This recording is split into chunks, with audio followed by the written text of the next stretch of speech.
Nakita ko yon. Kunin mo yung mga yon. Tupiin mo ng maayos.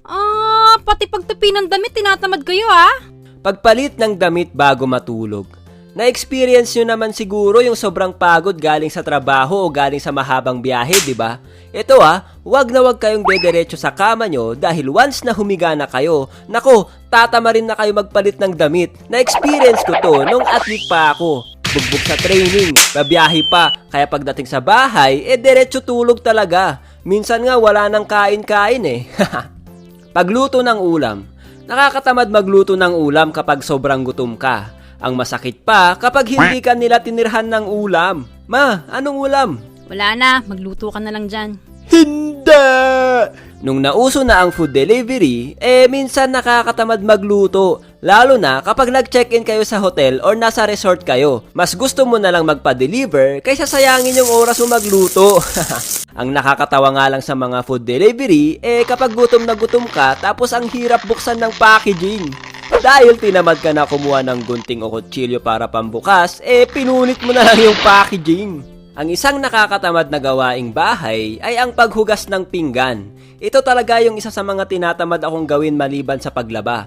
Kasi okay lang naman kung sarili kong pinagkainan lang ang huhugasan ko. Pero may mga kasama ka sa bahay na iiwan talaga yung pinagkainan. Nakakainis na nakakatamad, di ba? Pero guys, kapag ikaw yung tambay na palamunin sa bahay nyo, wala tayong karapatan para tamarin maghugas ng pinggan. Dahil yan na lang ang tanging maiaambag natin.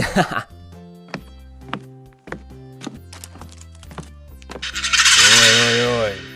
Long time no see, my friend.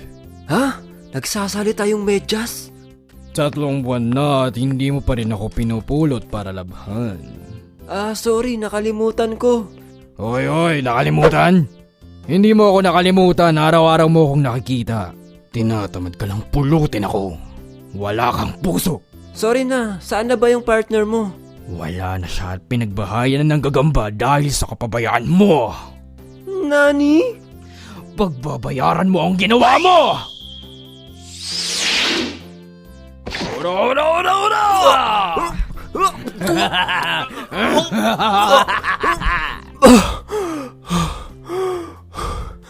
Panaginip lang pala yun.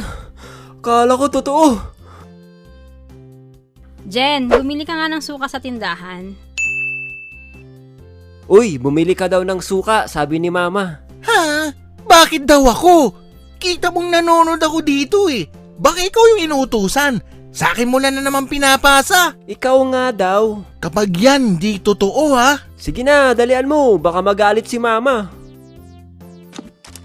Ma, ito na yung suka. Oh, bakit ikaw ang bumili? Si kuya yung pinapabili ko Sabi ko na nga ba, ikaw yung pinapabili. It's a prank! Jen, pakitapon nga tong basura. Schedule natin ngayon.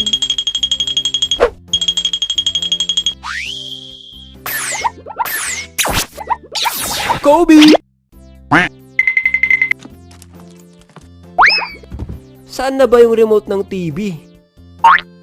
Andyan ka pala Alright, nood muna ako ng Gen Animation.